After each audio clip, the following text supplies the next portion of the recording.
ఒకరోజు వేసవి మధ్యాహ్నం అనిరుద్ధ్ మరియు అతని చిన్న చెల్లెలు చిన్మయి మామిడి చెట్టు కింద ఆడుకుంటున్నారు. వారి దగ్గర ఒకే ఒక రంగురంగుల బంతి ఉంది. ఆ తోట అంతా వారి నవ్వులతో నిండిపోయింది. ఇది నా బంతి, నేనాడుకుంటాను అని అనిరుద్ధ్ గట్టిగా అన్నాడు. లేదు, ఇది నాది అని చిన్మయి ఆ బంతిని తన వైపు లాక్కుంది. ఇద్దరూ బంతి కోసం పోటీపడ్డం మొదలుపెట్టారు. అనిరుద్ధ్ ముఖం కోపంతో ఎర్రగా అయిపోయింది. అతను చిన్మయి వైపు గట్టిగా అరుస్తూ ఆమె చేతిలోని బంతిని బలంగా లాగేసుకున్నాడు. వెళ్ళిపోయిక్కడ్నుండి అని గట్టిగా కేకవేశాడు.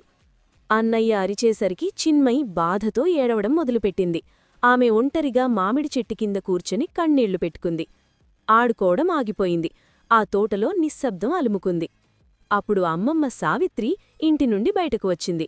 ఆమె అనిరుద్ధ్ పక్కన కూర్చొని, అనిరుద్ధ్, కోపం వస్తే మన మనసు కూడా కారంతో నిండిన ఆవకాయలాగే మండిపోతుంది తెలుసా అని సున్నితంగా అడిగింది. సావిత్రి చిన్మయి దగ్గరకు వెళ్లి ఆమె కన్నీళ్లు తుడిచింది. చిట్టితల్లి, గొడవపడ్డం వల్ల ఆట పాడైపోతుంది కదా, కోపంగా ఉన్నప్పుడు మనం ఒకరినొకరం బాధపెట్టుకుంటాం అని ప్రేమగా బుజ్జిగించింది. అమ్మమ్మ వారితో ఇలా చెప్పింది.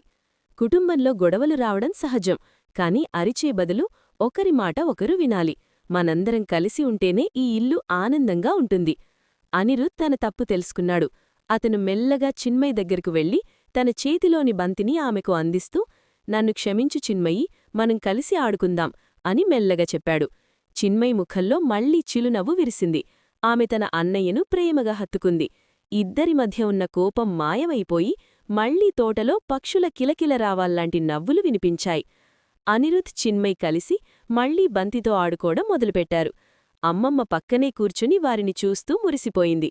గొడవలను ప్రేమతో ఎలా పరిష్కరించుకోవాలో అనిరుద్ధ్ నేర్చుకున్నాడు.